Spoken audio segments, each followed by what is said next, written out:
Olá, meus caros, conforme prometido, nós vamos falar nessa edição do Examinando acerca da Bíblia e da misoginia, ou seja, se a Bíblia é misógina, se ela tem aversão às mulheres, se o próprio Deus não gosta das mulheres, né? E que elas devem ficar subjugadas, escravizadas pelos seus maridos. E eu vou colocar aqui o áudio, apenas tão somente o áudio, porque se eu colocar a imagem pode dar estranhos problemas aqui no YouTube, de um comentarista muito conhecido, inclusive que, por conta de um comentário dele, até um pouco infeliz, a respeito da liberação do crédito, foi criticado pelo PT, inclusive pelo senhor Magno Malta, o que culminou na exoneração do cargo ou do jornal pelo qual ele fazia parte, aqui em Santa Catarina, que era afiliado à Rede Globo, outrora chamado esse canal de RBS, agora é NSC, ainda continua afiliada à Rede Globo. Trata-se de Luiz Carlos Prates. Para muitos que não saibam, no início do ano, Jair Bolsonaro esteve em Santa Catarina convidando esse para ser...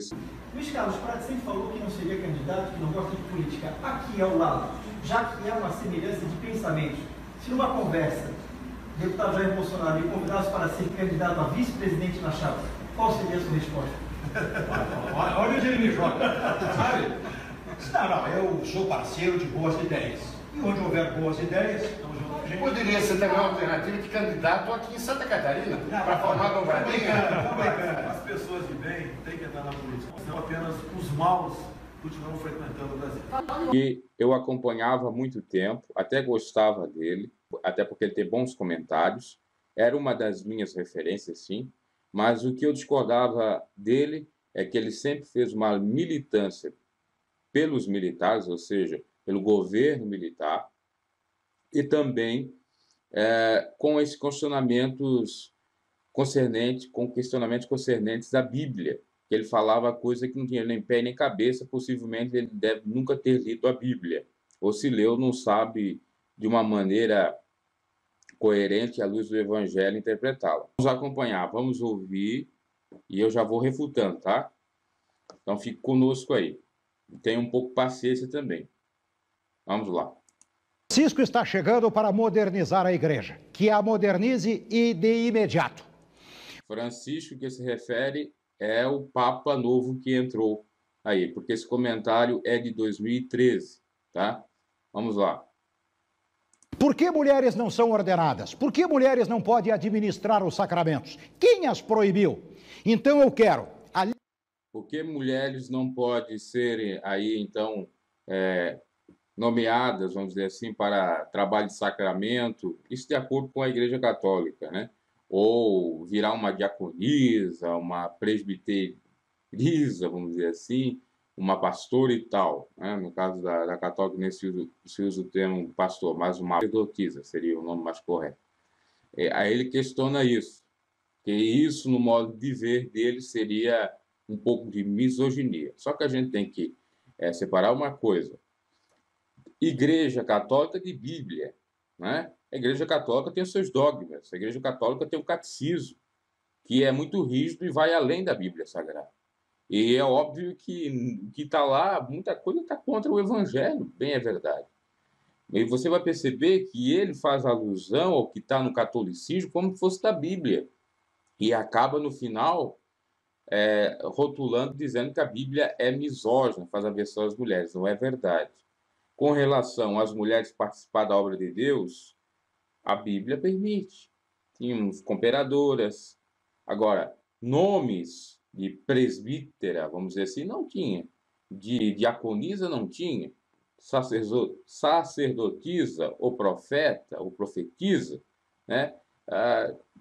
Poderia se encaixar, né? Porque Jesus diz o seguinte, aliás, é Pedro, me parece que fala, mas é o Espírito de Deus, que aqueles que nasceram de novo agora são reis, são ungidos a reis e a sacerdotes, espiritualmente falando. Então, tanto homens como mulheres, podem ser sacerdotes, pode trabalhar na obra do Senhor, tá? Aí a grande questão é que muitos vão dizer, mas tinha profetisa Jezabel, que se dizia que era profetisa. Então, geralmente, quando uma mulher está num cargo de responsabilidade, ela acaba acabando com a obra, destruindo, mas não é bem assim, não vamos generalizar por conta de escândalos, por conta de um fato isolado, vamos dizer assim. E lembrando que Jezabel estava lá, ou é uma referência lá do Velho Testamento, é falado em Apocalipse ali, numa das igrejas. Tá? Talvez com um nome, diaconisa, presbiteriza, vamos dizer assim, fica complicado. Agora, como uma cooperadora, como uma profeta, como uma sacerdotisa até, eu concordo, não tem problema. Por exemplo, na minha instituição religiosa, em um dado momento, as mulheres, elas não podiam pregar em cima do púlpito, na década de 90. Eu me recordo porque eu frequentava essa instituição, não era adepto a ela, mas eu frequentava por conta dos meus familiares quando eu era criança e adolescente. E depois dos anos 2000, as irmãs podiam já pregar em cima do púlpito. E era baseado nisso. Então, tem uma certa misoginia nesse aspecto. Porque homens e mulheres, para Deus é a mesma coisa. Macho e fêmea os fez. E se torna uma carne só. Quando estão casados, ou mesmo quando não estejam. Deus não faz acepção de pessoas. Então, qual é o problema? O grande problema é a falta de santidade. Tanto homem como mulher, não tendo santidade, não é apto para fazer a obra do Senhor, não é apto para exercer nenhum cargo eclesiástico, vamos colocar as claras. Esse é o grande problema. Mas ele vai falar ali da Igreja Católica, eu estou falando no cômputo geral, também Igreja Evangélica e tal, tá? É óbvio que a Igreja Católica, nesse sentido, ela vai permanecer ultraconservadora e até de modo literal, né? Não tendo uma interpretação mais metafórica de alguns versículos. Por exemplo, este diz que nós em Jesus Cristo nós somos reis e sacerdotes. Quer dizer, tanto para a obra de Deus, como para vivermos em sociedades e termos uma autoridade aqui na sociedade, é permitido e Deus aprova. Mas vamos lá. Liberação incondicional com a aprovação da igreja para o uso da camisinha. A aprovação e aceitação dos divorciados dentro da igreja. A liberação incondicional, a aceitação da pílula anticoncepcional. A aceitação da liberdade sexual das pessoas. A homossexualidade. Isto tudo tem que ser discutido para a modernização da igreja. Então ele é bem progressista. A Igreja Católica, ele quer a liberação da camisinha, da pílula anticoncepcional, que é a liberação da até mesmo homossexualidade e do sexo na igreja. Será que ele pode até falar acerca disso, né? Porque é uma visão totalmente de um homem carnal que não enxerga as coisas espirituais. E a Igreja Católica, em um dado momento, até pode rever seus posicionamentos. Acho até difícil, por conta do clero da Igreja, a sua cúpula ser ultraconservadora. Será que ele não percebe, à luz do Evangelho, que a Igreja é uma coisa e o mundo é outra? Liberação do sexo, aceitação dos homossexuais, dos divorciados, é lastimável. Porque a Bíblia, ela é clara que tanto divórcio como a prática homossexual, ou qualquer uma que seja, ela é considerada pecado. Deus perdoa a partir que a pessoa se arrepende. Então, a gente tem que ter uma visão seguinte, de amar o pecador, mas não o pecado. Assim como é o pensamento de Deus. Deus repugna o pecado, Deus odeia o pecado, mas ama o pecador. Agora, a questão como é da própria igreja é meio polêmica. Por quê? Parece que a igreja vai dar a convalidação da salvação sua. Quer dizer, se a igreja não te considera como uma pessoa arrependida, segundo ela, você vai para o inferno. Ou até mesmo está excomungado da igreja, você já está no inferno. Mas não é isso que a Bíblia propõe. Ela diz o seguinte, que todo aquele que se arrepender dos seus pecados, aceitar Jesus Cristo, esse terá salvação. Todo que crê será salvo. Todo que não crê será condenado. O que é o crer? Se não se arrepender, produzir frutos dignos de arrependimento, como pregava João Batista, exercendo, obviamente, a obra necessária para se ter fé, e por meio da fé que nós somos salvos, pela fé e pela graça de Deus, o favor imerecido, que nos agraceia com essa bênção da salvação. Então, ele quer que a igreja, no caso a igreja católica, aceite os pecados e deixe todo mundo andar do jeito que quer. Isso é teologia universalista, que tem a ideia de que todos serão salvos independente das suas práticas ou até mesmo das suas crenças, acreditando que existe um Deus já está bom, mesmo que a pessoa permaneça no pecado ou faça coisas que não agradem a Deus. Nós temos que lembrar que Satanás crê, estremece, mas o quê? Não obedece. Se fosse só pela questão da crença, todo mundo estaria salvo. A crença de lábios. Mas é necessário uma crença genuína, de coração, se arrependendo, procurando viver uma nova vida, procurando sempre se afastar do mal, do pecado, tendo uma constante para, então, alcançar a salvação, ou seja, pelo arrebatamento, ou seja, após morte. Então, é uma hermenêutica, uma interpretação teológica desse sujeito que teve estudo teológico nas escolas maristas que ele participou, né? Totalmente paupérrima. Mas vamos lá. Sobretudo, eu quero ouvir do senhor Papa a explicação para textos, como por exemplo do Eclesiastes, capítulo 7, versículo 26. Eu descobri que a mulher é coisa mais amarga que a morte, porque ela é um laço, e seu coração é uma rede, e suas mãos cadeias. Aquele que é agradável a Deus lhe escapa, mas o pecador será preso por ela.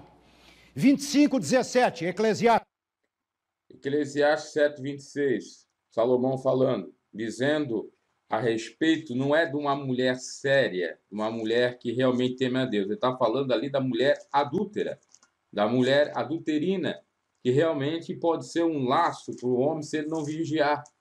Porque ele pode perder, se ele estiver casado, por exemplo, a sua família. Se ele for jovem, ele pode ter aí uma destruição, né, por conta de uma desilusão amorosa e etc. Nesse contexto, mas ele inverte. E ele vai citar um Eclesiastes que nem está o próximo versículo, que nem está na Bíblia protestante, mas sim na católica, tá? Que há os acréscimos. A maldade feminina é malícia consumada. Eclesiastes 26:26. Aí ele vai citar 2 versículos que estão naqueles acréscimos por conta dos apócrifos, por conta de livros não inspirados ou versículos e capítulos não inspirados que foram acrescentados em Eclesiastes e que, de fato, não fazem parte da Bíblia protestante, tá? Vamos lá, vamos voltar aqui. Vamos ver se está falando de eclesiástico ou eclesiástico. Eclesiastes 26:26, 25:26. Toda malícia é leve comparada com a malícia da mulher. Eclesiastes 25:33. Foi pela mulher que começou o pecado e é por causa dela que todos morremos. Eclesiastes 42:13. A malícia do homem vem da mulher. Mulheres, sede submissas a vossos maridos. Lê-se em Colossenses. Bom, primeiro que Colossenses não existe, é Colossenses. Vê como ele conhece bastante de Bíblia, né? A mulher, aí ele é tão ardiloso, ele é tão leviano, que ele aponta o versículo e não o seu complemento. Ele pega um trecho fora de um contexto para virar pretexto, né? Porque ele não lê o versículo a seguinte ou a seguir, quando ele fala, por exemplo, da mulher sujeitar o marido. Vamos lá, ó. Leia-se em Colossenses, Timóteo 2,9. Em Colossenses, na cabeça dele é Colossenses. É Colossenses, nós vamos ver o que diz em Colossenses, tá? Colossenses 3, versículo 18 a 19. Ele só leu 18, não leu 19. Vós, mulheres, estáis sujeitas a vossos próprios maridos, como convém no Senhor. Vós, maridos, amai as vossas mulheres e não irriteis contra elas. Isso aqui ele não lê. Olha o 19 como é claro. Se é para a mulher sujeitar o marido tem que não só amar, mas também não irritar contra elas. Ou se irritar contra elas. Está aqui, ó. E não vos irriteis contra elas. Parece que até mesmo, aqui há até um feminismo, entre aspas, do apóstolo Paulo. Porque a recomendação para a mulher é uma, para o homem são duas. Devendo amar e não irritar ela. E no primeiro lá, com relação às mulheres, é sujeitar. E se você for ver no original, tanto a palavra sujeitar, a palavra amar, a palavra irritar, trata-se da mesma coisa. É porque, ao traduzir para o português, tem uma norma, eu não vou lembrar o nome, mas que não é certo, segundo a norma culta, você repetir a mesma palavra. Você dizer, por exemplo, vós, mulheres, estáis sujeitos aos próprios maridos, como convém no Senhor. Vós, maridos, estáis sujeitos às vossas mulheres, como convém no Senhor. Não, coloca outra palavra. O que você acha? Amar e sujeitar e irritar não são quase a mesma coisa? Se a mulher sujeita o marido, mas sujeita no quê? Sujeita em amar, em fazer o bem para ele. E o marido que ama a mulher, ele não está também, de alguma maneira, sujeitando? Ah, não, sujeitar é mais do que amar. Não, porque a Bíblia fala que o verdadeiro amor, meus caros, aí nós vamos lá para a primeira... Isso é muito interessante e as pessoas não têm a compreensão porque não examinam. Em 1 aos Coríntios 13, olha o que nos diz 1 Coríntios 13. O que é o amor? Tudo sofre, tudo crê, tudo espera, tudo suporta. O homem que tem que amar a sua mulher no amor do Senhor, ele tem que sofrer. Ele tem que crer, ele tem que esperar, ele tem que suportar. Suportar, sujeitar não é a mesma coisa? É claro que é a mesma coisa. Suportar, sujeitar, a mulher tem que suportar o homem. A mulher tem que sujeitar o homem. São palavras sinônimas. Se aqui está dizendo para amar, e lá em 1 Coríntios nós temos a ideia do real amor de Deus, e tem que ser o amor entre ambos, maridos e mulher, ou melhor, marido e esposa. Então, o marido tem que sujeitar a mulher também. Ele corta esse versículo. Olha a leviandade do camarada. 9.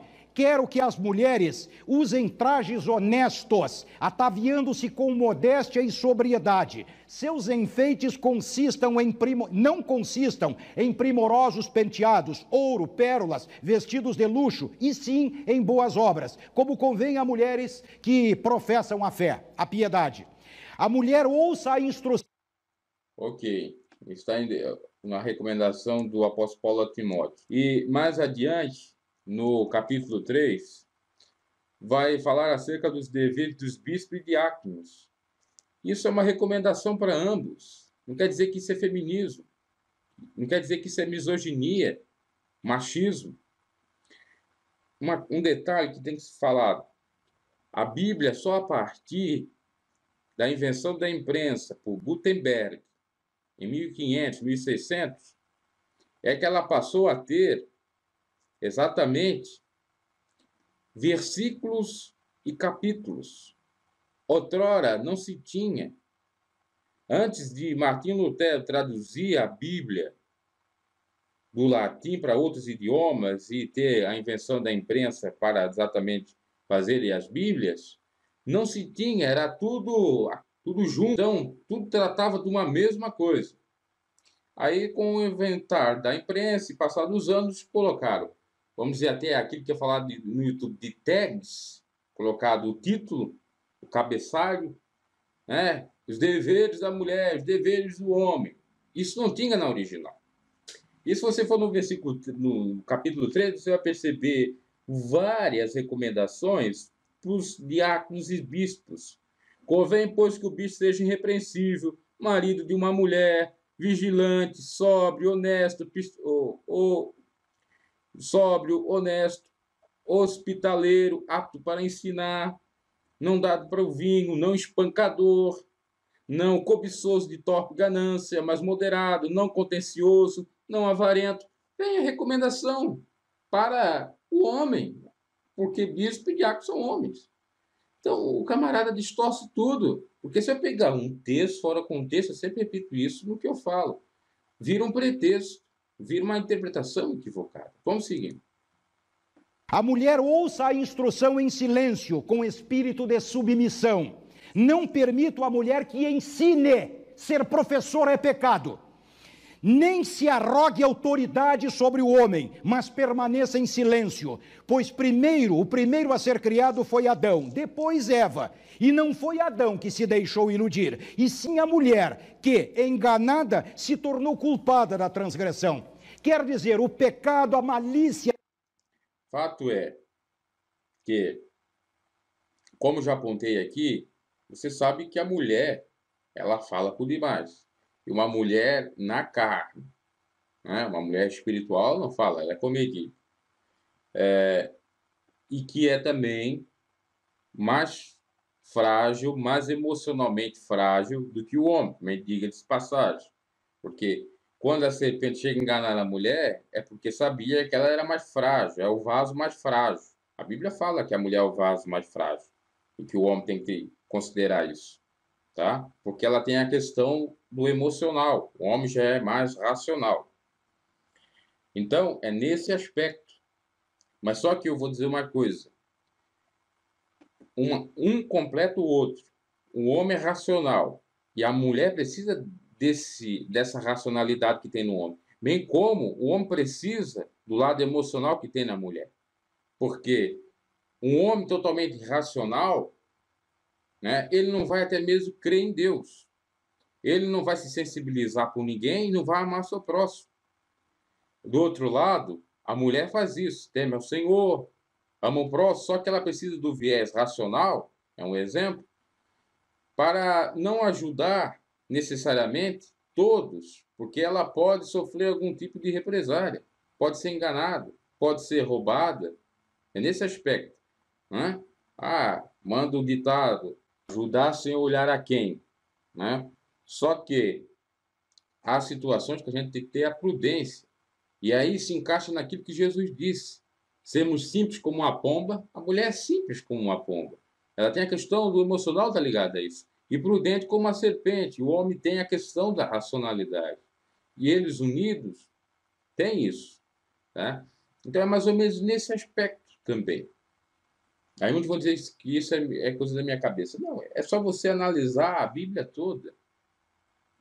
O apóstolo Paulo também era um sujeito homem, o apóstolo Paulo também era humano, sujeito a erros, tá?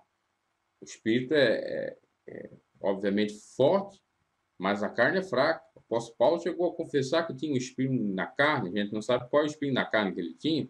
Pode ser tanto, de fato, alguma doença, ou algo que tivesse na sua pele, no seu corpo, ou pode ser também uma tentação maligna, né? Algum exagero dele, alguma forma dele ser muito... Aquilo que poderia ser traduzido como ele sendo uma pessoa muito rude, muito áspera, né? Não ser tão equilibrado, tem tudo isso também a ver. Então tem que ficar em silêncio. Porque primeiro foi formado Adão, depois Eva. A Eva não foi enganada. Adão não foi enganado, mas a mulher, sendo enganada, caiu em transgressão. Mas Adão, na realidade, caiu na tentação e não foi tão prudente assim. E volta aquilo, né? Se ele fosse tão prudente, fosse racional, ele poderia dar uma racionalidade. Foi ingênuo.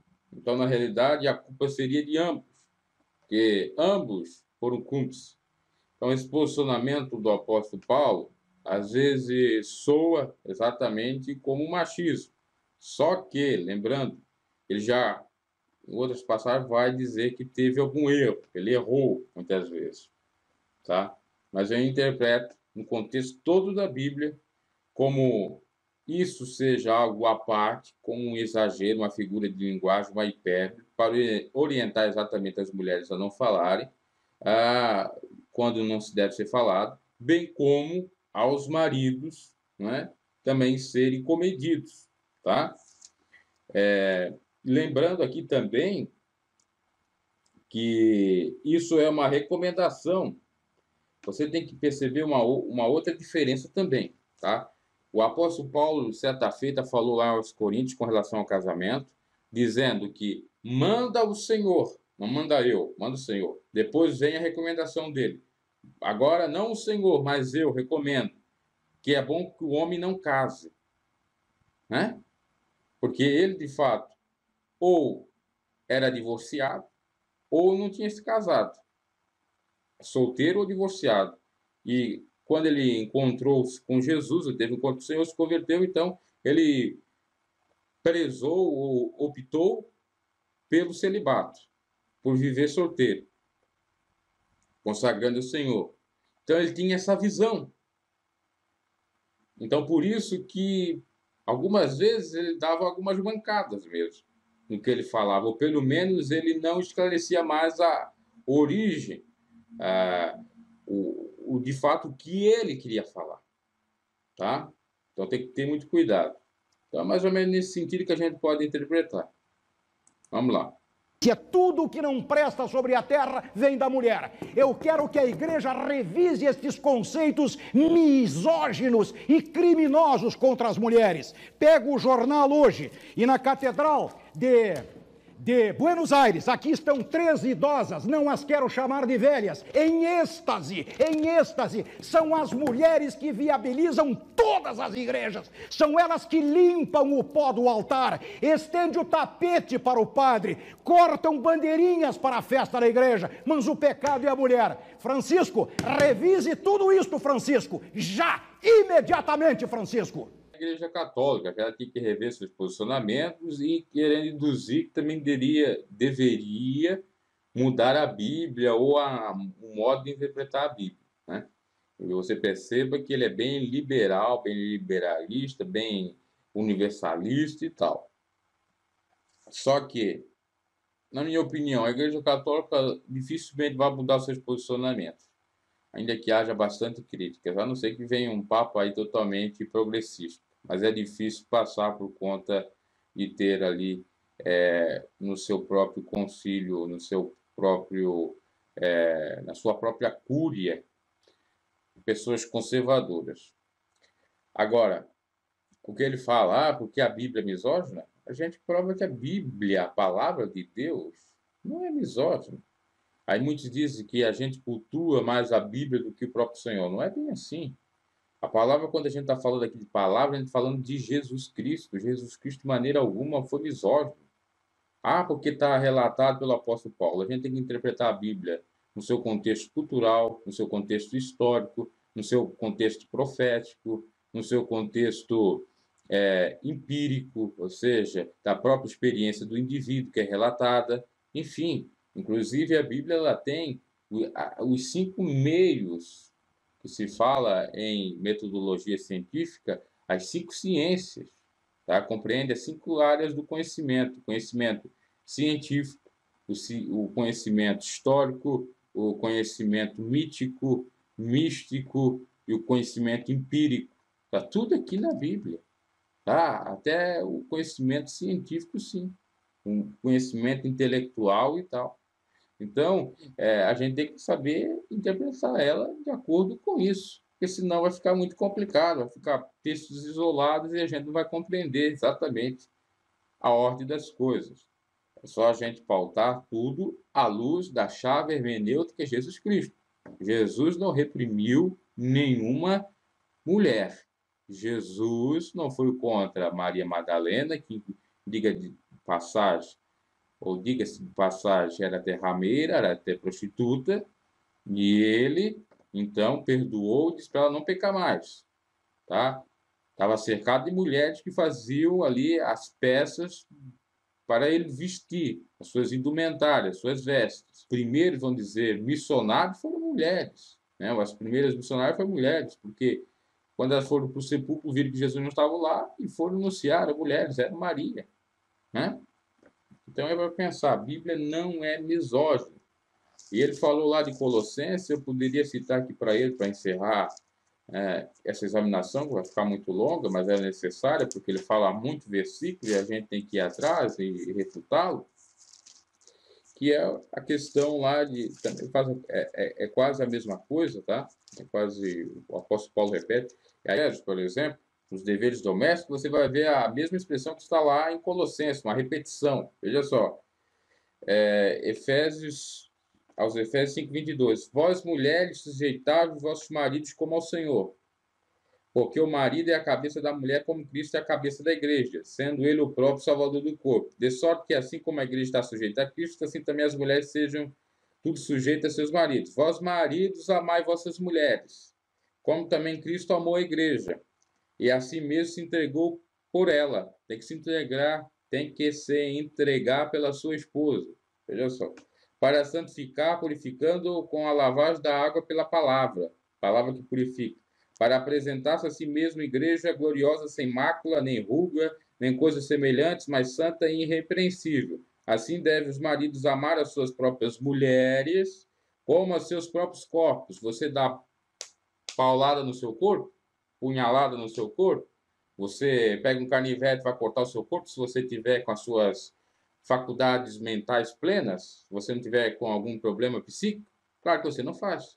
E assim, quando você faz mal à mulher ou comete alguma violência doméstica, seja física, verbal, com a sua esposa ou com a mulher, você está realmente se autoferindo, se autoimolando. Então, isso é coisa de maluco. Você, cortar os pulsos, fazer autoflagelação, tá? Isso não é de Deus. Então, um cristão, obviamente, que tem esse sentimento. A sua esposa é ele mesmo. E sendo ele mesmo, ele não pode atacar ele mesmo. E isso cumpre até mesmo aquilo que Jesus falou. Amar ao próximo como a si mesmo. Ok? Então está muito claro. Ó, quem ama, ainda segue o versículo. Quem ama a sua mulher, ama a si mesmo. E Jesus falou isso. Que amar o próximo, amar o próximo como a si mesmo é a mesma coisa. Porque nunca ninguém aborreceu a sua própria carne. Olha, o texto é mais claro. Tudo que eu falei aqui. Ó. Antes alimenta e sustenta. Com também o Senhor a igreja. Porque somos membros do seu corpo. E ele vai seguindo, discorrendo. Porque deixará o homem, seu pai, sua mãe, etc. Então, está claro, nos deveres domésticos, você pega o capítulo 5, versículo 22 em diante, você vai perceber isso. Que é uma recomendação para marido e esposa e também para pais e filhos. No capítulo 6 vai falar de pais e filhos, que pode ser uma outra temática aqui, uma abordagem cristã no Examinai, tá? Porque também tem uma outra fulana que falou mal da Bíblia, dizendo que a Bíblia não respeita os direitos das crianças. E a gente vai refutar isso também, tá? Deus abençoe, dê o seu like, se inscreva no canal se não é inscrito e até a próxima.